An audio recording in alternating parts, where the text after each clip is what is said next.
Look, I'm telling you the truth. It wasn't just the money. She was there that night, Alex. I can prove it. She lied to you about everything. I'm up to my elbows in broken watch chains at Henderson's jewelry when my wife texts me. My old friend Ivan is in town. I'm staying at his hotel to catch up. Don't be insecure. I stare at the message for a full 30 seconds before typing back. Sounds fun. But I'm already picturing her shocked face when the locks on our apartment click shut for good. My name is Alex Henderson, and I've been fixing broken things for 15 years. Watches, rings, marriages that were probably doomed from the start. The family jewelry store sits on Main Street in what used to be a thriving mill town before the factories moved to Mexico. Now it's all trendy coffee shops and boutiques trying to gentrify a place that's been slowly rotting since the 80s. Clarice's cafe sits 3 blocks down from my shop. The Literary Bean, pretentious name for a place that serves overpriced lattes to college kids and wannabe writers. She opened it 2 years ago with money from her trust fund, claiming she wanted to bring culture to the masses. What she really brought was debt, drama, and apparently a taste for Eastern European charm. I close up shop early and walk home through streets that smell like old rain and broken dreams. Our apartment is above Mrs. Grady's antique store, a cramped 2-bedroom that Clarice calls cozy, and I call what we can afford. The walls are thin enough that I can hear Mrs. Grady's television through the floor, some game show where people scream about winning cars they'll never drive. The apartment feels different when I walk in. Clarice's laptop sits open on the kitchen table, still logged into her email. She never leaves it open. Never. The woman guards her digital privacy like state secrets, but tonight she was so eager to meet her old friend that she forgot to close it. I shouldn't look. I know I shouldn't. But marriage is built on trust, and when trust starts cracking, sometimes you need to see how deep the damage goes. The first email makes my stomach clench. Can't wait to see you tonight, beautiful. Room 237 at the Riverside Hotel. I've missed your touch. It's signed Ivan with a heart emoji that makes me want to throw the laptop against the wall. I scroll down. More emails going back 3 weeks. Photos that make everything crystal clear. Plans for their reunion that involve a lot more than catching up over coffee. And then I find the real treasure. A second phone bill for a number I've never seen before. My wife has a secret phone, a secret life, and apparently a secret boyfriend who thinks she's single. Before we deeper into this story, I have one small request. Please subscribe, drop a like, comment, and hit that hype button to boost this channel so more people can discover these incredible Reddit stories. I sit in our kitchen, surrounded by the remnants of 8 years of marriage, and laugh until my sides hurt. Not because it's funny, but because the alternative is screaming loud enough to bring Mrs. Grady upstairs with her baseball bat. The thing about being a jeweler is that you learn patience. You learn precision.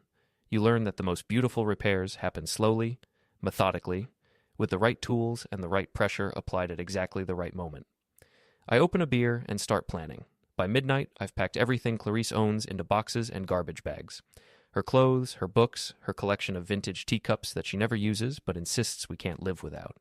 Her yoga mats, her essential oils, her stack of journals where she writes poetry that sounds like someone having a breakdown in a Barnes & Noble. I load everything into my pickup truck and drive to Sunset Storage on the outskirts of town.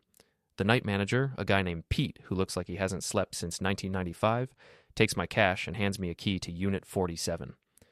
Month to month, he says, not asking why I'm renting storage space at 1 a.m. Payments due on the 1st. I stack Clarice's life in neat rows inside the metal unit, taking photos of everything for insurance purposes. Or evidence. Haven't decided which yet. The locksmith arrives at my apartment at 6 a.m. sharp. Jimmy Kowalski, a guy I went to high school with who now makes a living helping people lock other people out of their lives. You sure about this, Alex? He asks, fitting new locks on both doors. Replacing the locks on your wife seems a bit harsh. She's not my wife anymore, I tell him. She just doesn't know it yet. I leave a note taped to the door. Clarice, your things are at Sunset Storage, Unit 47. The bill is in your name. The rent is due monthly. Your key is with Pete. Don't call me. Then I go to work and wait for the fireworks to begin. The first explosion comes at 10:30 a.m. My phone rings 17 times before I turn it off. Clarice's voice echoes through the jewelry store as she pounds on the front door, screaming about betrayal and abandonment and how she's going to call the police. Mrs. Grady appears at my counter 15 minutes later, clutching her purse like a weapon. That wife of yours is making quite a scene, she says with obvious relish. Had to call the cops when she tried to break your window with a rock. They're talking to her now. I look through the store's front window and see Clarice gesticulating wildly at 2 uniformed officers. Her hair is a mess, her makeup smeared, and she's wearing the same clothes from yesterday, the picture of a woman whose world just exploded. She seems upset, I tell Mrs. Grady. Upset? She's acting like a lunatic. What did you do to her? Nothing she didn't do to herself. The officers leave without arresting anyone, but the damage is done. Half the town has seen Clarice Henderson having a public meltdown on Main Street, and in a place like this, that's better than taking out a full-page ad in the newspaper. I spend the morning fixing a broken watch and fielding visits from concerned neighbors who want to know if I'm okay. By lunch, the story has evolved into something approaching mythology. Clarice was having an affair with a foreign spy. She stole money from the cafe. She's been running a gambling ring out of the back room. The truth is more mundane, but equally damaging. She's just another small-town wife who got bored and decided to find excitement in someone else's bed. My phone buzzes with a text from an unknown number. We need to talk. Meet me at Murphy's bar at 8 p.m. Come alone. Ivan.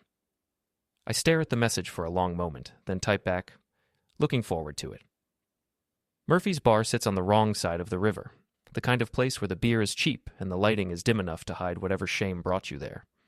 I arrive early and claim a corner booth with a clear view of the door. Ivan walks in at 8:15, and I have to admit he's exactly what I expected. Tall, dark hair, expensive clothes that don't quite hide the fact that he's trying too hard. He moves like a man who's used to getting what he wants, but there's something nervous in his eyes as he scans the room.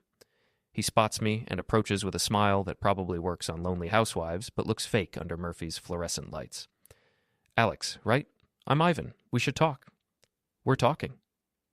He slides into the booth across from me, and I notice his accent is thicker than it was in Clarice's voicemails. Either he's nervous, or the European sophisticate act is harder to maintain in person. Look, this is awkward situation, he begins. Clarice, she told me you two were separated.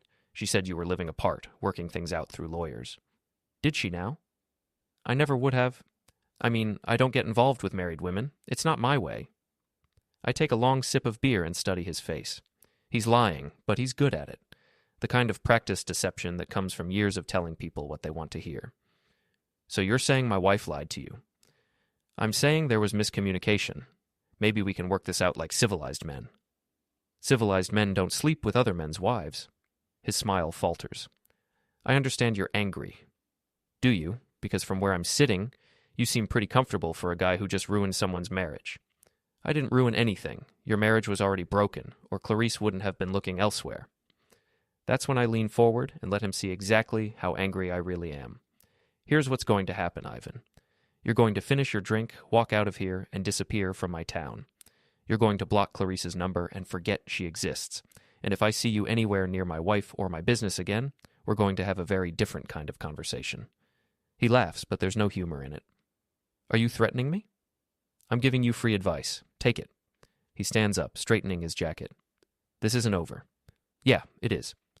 He walks away, but I can see the tension in his shoulders. Good. Let him be nervous. Let him wonder what I'm planning next. Because this is just the beginning. The next morning brings a surprise visitor to my jewelry store. Marla Fitzgerald, Clarice's best friend and business partner at the cafe, storms through my front door like an avenging angel in yoga pants. You're a monster, she announces, loud enough for the entire block to hear. How could you do this to her? I look up from the ring I'm resizing and give her my most innocent smile. Do what exactly? You know what. Throwing her out, changing the locks, humiliating her in front of the whole town. I didn't throw her out. I simply decided I didn't want to live with someone who lies to my face every day. Marla's eyes flash with righteous anger. She's always been dramatic, the kind of woman who treats every minor inconvenience like a personal tragedy. Today she's playing the role of loyal friend defending her betrayed companion. She made a mistake. People make mistakes, Alex. That doesn't mean you destroy their entire life. A mistake is forgetting to pick up milk at the store. Having a 3-week affair with some smooth-talking stranger isn't a mistake. It's a choice. She loves you. She's always loved you. Funny way of showing it. Marla leans across my counter, close enough that I can smell her expensive perfume. She's staying at my place now, crying herself to sleep every night. She can't afford the storage unit, can't afford a lawyer, can barely afford to keep the cafe running. You're destroying her. She destroyed herself. I'm just making sure everyone knows about it. That stops her cold. What do you mean? I pull out my phone and show her the photos I've been posting anonymously on social media. Clarice and Ivan at the hotel restaurant, holding hands across a candlelit table. Clarice and Ivan in the hotel parking lot, kissing against his car. Clarice and Ivan entering the hotel together, her hand on his back. Where did you get these? Hotel security cameras are surprisingly easy to access if you know the right people. Amazing what a guy will do for $50 and a bottle of whiskey. Marla's face goes pale. You're stalking her. I'm documenting her behavior. There's a difference. This is sick, Alex. You need help. What I need is for my wife to stop making me look like an idiot in front of the entire town. But since that's apparently too much to ask, I'm taking matters into my own hands.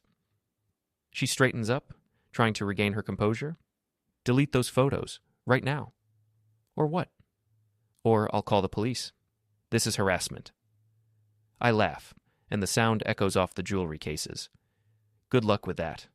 Everything I posted is true. Everything I photographed happened in public. The police can't arrest someone for telling the truth. Marla storms out, but not before promising that this isn't over. I watch her march down Main Street toward the cafe, probably planning to warn Clarice about the photos. Too late. By now, half the town has seen them. The other half will see them by dinner time. My phone rings, and I recognize the number from Ivan's text last night. You think you're clever, he says without preamble. I think I'm thorough. Those photos, they prove nothing. They prove my wife is a liar, and you're the kind of man who seduces married women. That's enough for me. Delete them. No. There's a long pause, and when he speaks again, his voice has an edge that wasn't there before. You're making this harder than it needs to be. For who? For everyone. Clarice is suffering because of your petty revenge. She doesn't deserve this. She deserves exactly what she's getting. Actions have consequences, Ivan. Maybe they don't teach that wherever you come from, but here in America, we believe in accountability. You want accountability? Fine. Meet me tonight. Riverside Park, by the old mill. 10 o'clock. Planning to beat me up? That seems a little dramatic. Planning to end this like men instead of children. The line goes quiet, and I realize he's hung up. I stare at the phone for a moment, then smile. Ivan thinks he's escalating the situation, but he's actually playing right into my hands. I spend the rest of the day making preparations. A few phone calls to old friends, a visit to Big Walt's boxing gym to work off some nervous energy, and a stop at the electronics store for some specialized equipment. By 10 o'clock, I'm ready for whatever Ivan has planned. Riverside Park after dark is a different world. The old mill looms against the night sky like a monument to better times, when this town actually produced something besides gossip and broken dreams. The river runs black and silent, carrying away whatever secrets the darkness holds. I find Ivan waiting by the mill's loading dock, smoking a cigarette with the practiced ease of a man who's nervous but trying not to show it. You came, he says. I said I would. He flicks the cigarette into the water and turns to face me. In the moonlight, he looks older, more tired. The polished charm he wore at Murphy's bar has been replaced by something harder, more desperate. This ends tonight, he says, one way or another. I agree. That's when I activate the recording app on my phone and wait for him to incriminate himself. I know what you're thinking, Ivan says, circling me slowly in the shadow of the old mill. You think I'm some kind of predator who targets married women? You think I seduced your innocent wife and corrupted her? Didn't you? He laughs, but there's no humor in it. Alex, you have no idea what's really going on here. Then enlighten me. Your wife isn't the victim you think she is, and I'm not the villain. I keep my phone recording and my mouth shut, letting him talk. In my experience, guilty people can't resist explaining themselves, especially when they think they're smarter than everyone else. Clarice came to me, he continues. 3 months ago, at a business conference in Boston. She was there promoting her cafe, trying to attract investors. I was there for my own reasons. Which were? I run a consulting business. Digital marketing, social media management, that sort of thing. Small businesses like hers are my specialty. Is that what you call it? She hired me to help promote the cafe. Professional relationship, nothing more. But then she started calling me after hours, texting me about problems at home. How you two were growing apart, how you didn't support her dreams, how she felt trapped in a small town with a man who didn't understand her. I feel something cold settle in my stomach, but I keep my voice steady. So you decided to help her with her marital problems too? She kissed me first, at a restaurant in Boston, after 3 glasses of wine and an hour of talking about how unhappy she was. I should have stopped it there, but you didn't. I'm not a saint, Alex. She's a beautiful woman, and she was throwing herself at me. What was I supposed to do? Not sleep with another man's wife? She told me you two were separated. She said you were living in different bedrooms, barely speaking, just going through the motions until she could afford a divorce. And you believed her? Why wouldn't I? She seemed genuinely miserable when she talked about you. The recording app on my phone shows 15 minutes of conversation, more than enough to destroy whatever credibility Ivan might have left in this town, but he's not finished talking. The thing is, he says, stepping closer, I don't think she was lying about being unhappy. I think she was just lying about everything else. What do you mean? The cafe is in trouble, Alex. Real trouble. She owes money to suppliers, contractors, the bank. She's been juggling credit cards and loans for months, trying to keep it afloat. That's impossible. The place is always busy. Busy doesn't mean profitable. She's been losing money since the day she opened, but she's too proud to admit it. Too proud to ask for help. So she asked you instead? She asked me to help her disappear. That stops me cold. What? She wanted me to help her fake her own disappearance, make it look like she'd been taken, maybe hurt, so you'd feel guilty enough to pay off her debts and she could start over somewhere else. I stare at him, trying to process what he's telling me. That's insane. That's what I told her. But she was desperate, Alex, really desperate. She said you'd never forgive her for the debt, never understand why she'd hidden it from you. She was right about that. So she came up with this elaborate plan. She'd disappear for a few weeks, let you think something terrible had happened to her, then resurface somewhere far away with a new identity. And you agreed to help her? I agreed to think about it. That's when she started the affair, trying to convince me to go along with her scheme. She thought if I was emotionally invested, I'd be more likely to help her. But you're here instead. Because I realized she was using me, just like she was using you. The woman doesn't know how to have an honest relationship with anyone. I look at Ivan standing in the moonlight, and for the first time since this whole mess started, I believe he's telling the truth. Which means everything I thought I knew about my wife is wrong. Where is she now? Staying with her friend Marla, as far as I know, planning her next move? And what's your next move? I'm leaving town tomorrow morning, going back to Boston, then probably Europe. I want nothing more to do with this situation. Smart choice. He starts to walk away, then stops and turns back to me. Alex? Yeah? I'm sorry, about all of it. She's your wife, and I should have walked away the moment she kissed me. That's on me. Yeah, it is. But the rest of it, the lies and the manipulation and the crazy schemes, that's all her. He disappears into the darkness, leaving me alone with the river and the ruins of my marriage. I stop the recording app and check the time. 23 minutes of conversation that changes everything. My phone buzzes with a text from an unknown number. We need to talk. Meet me at the storage unit tomorrow at noon. Come alone. M. Marla wants to meet, which means Clarice is planning something, and she's using her best friend to set it up. I walk back to my truck, already planning my next move. If my wife wants to play games, I'll play games, but I'm going to win. The next morning, I open my jewelry store as usual, but my mind is elsewhere. Ivan's revelation about Clarice's financial troubles and her insane disappearance scheme has changed everything. My wife isn't just an unfaithful woman having a midlife crisis. She's a desperate person capable of elaborate deception, which makes her dangerous. I spend the morning researching Clarice's business finances, using the passwords she never thought to change and the access to accounts she forgot I had. What I find makes my stomach turn. The literary bean is hemorrhaging money, has been since the day it opened. Clarice has been juggling credit cards, taking cash advances, even borrowing against her trust fund to keep the place running. She owes nearly $60,000 to various creditors, and the monthly payments are more than the cafe brings in on its best days. She's been hiding this from me for 2 years. I print out bank statements, credit card bills, and loan documents. Evidence of a financial disaster that would have destroyed both of our lives if I hadn't discovered her affair first. At 11:30, I close the store and drive to Sunset Storage. Pete is nowhere to be seen, but Marla's car is already in the parking lot. She's sitting on the hood, smoking a cigarette and staring at the rows of metal storage units like they hold the secrets of the universe. You're early, she says as I approach. I'm punctual. There's a difference. She drops the cigarette and crushes it under her heel. We need to talk about Clarice. What about her? She's falling apart, Alex. Really falling apart. She hasn't eaten in 3 days, hasn't slept, can barely function.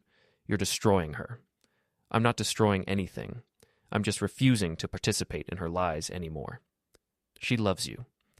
She loves the idea of me paying her debts and cleaning up her messes. That's not the same thing. Marla looks genuinely confused. What are you talking about? I pull out the financial documents and spread them across the hood of her car. I'm talking about $60,000 in debt that she's been hiding from me. I'm talking about a business that's been failing since day one. I'm talking about a wife who was planning to fake her own disappearance rather than admit she'd been lying to me for years. Marla stares at the papers, her face growing pale. How did you... Ivan told me everything. The whole scheme, Marla. The fake disappearance, the new identity, the plan to make me feel guilty enough to pay off her debts. Were you part of it? I don't know what you're talking about. Really? Because someone's been helping her move money around, hiding assets, preparing for her great escape, someone with access to the cafe's accounts and knowledge of her personal finances.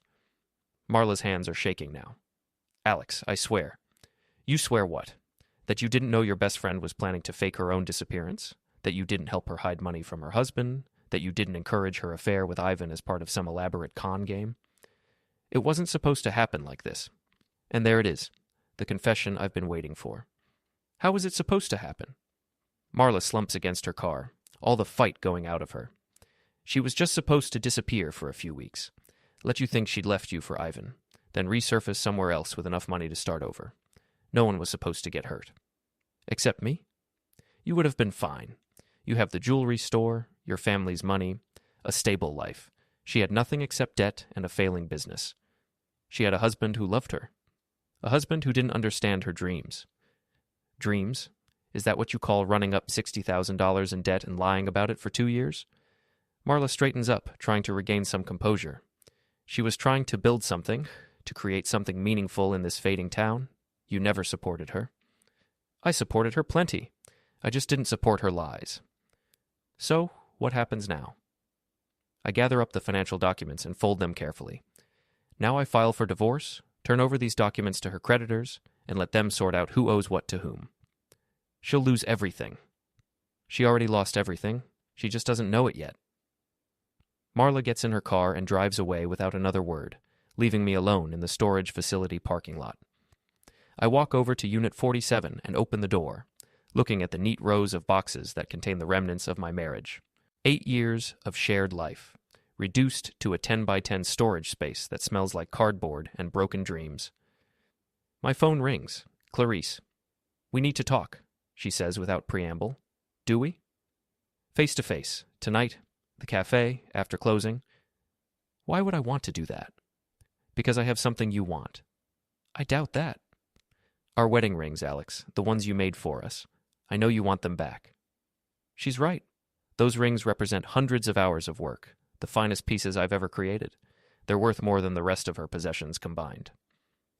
What do you want in return? A conversation, 1 hour, just you and me, to talk about how this ends. Fine, 9 o'clock. Come alone. The line goes quiet, and I realize this is it. The final confrontation, the last scene in the drama that started with a careless text message and spiraled into something neither of us could have imagined. I drive back to town, past the familiar streets and buildings that have defined my entire adult life.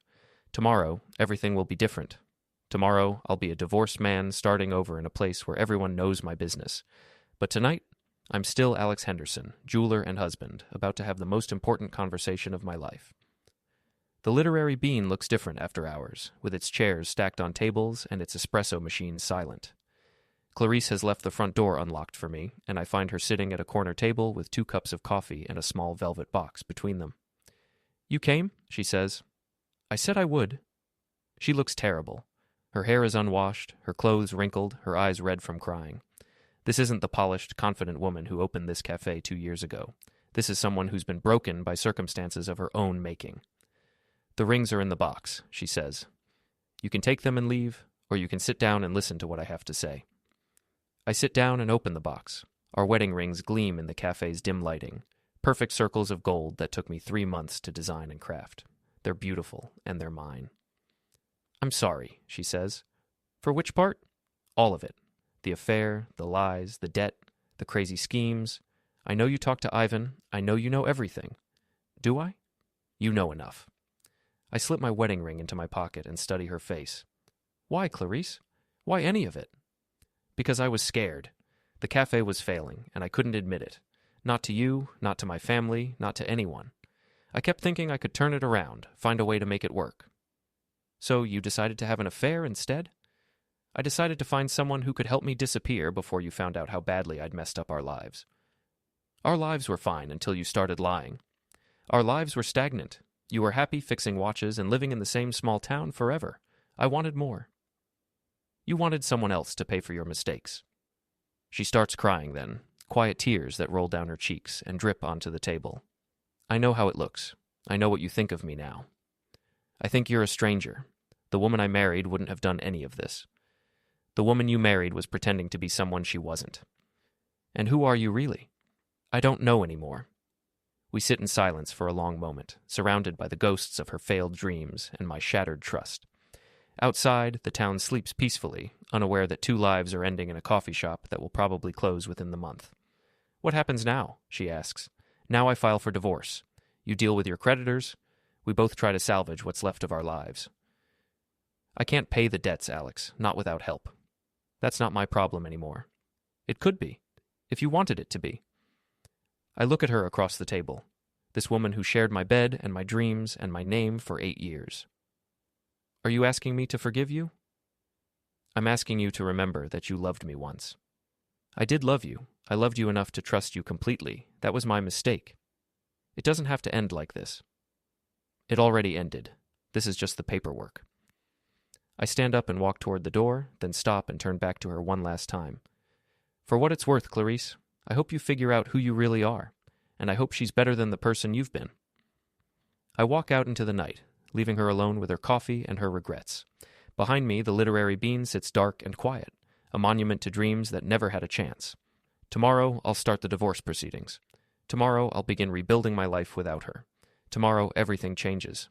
But tonight, I'm just a man walking home through empty streets, carrying the weight of a marriage that ended not with violence or drama, but with the simple recognition that some things, once broken, can never be repaired. The wedding rings in my pocket feel heavier than they should, like they're made of something denser than gold. Maybe they are. Maybe they're made of all the promises we couldn't keep and all the lies we told ourselves about forever. I reach my apartment and climb the stairs, past Mrs. Grady's door and into the space that's finally, completely mine. It's quiet here, peaceful in a way it hasn't been for months. I set the rings on my workbench and turn on the lamp, studying them under the bright light. Perfect circles, flawless craftsmanship, symbols of something that was never as real as I thought it was. In the morning, I'll melt them down and start over. Create something new from the wreckage of something old. It's what I do, after all. I fix broken things, and sometimes that means breaking them down completely first.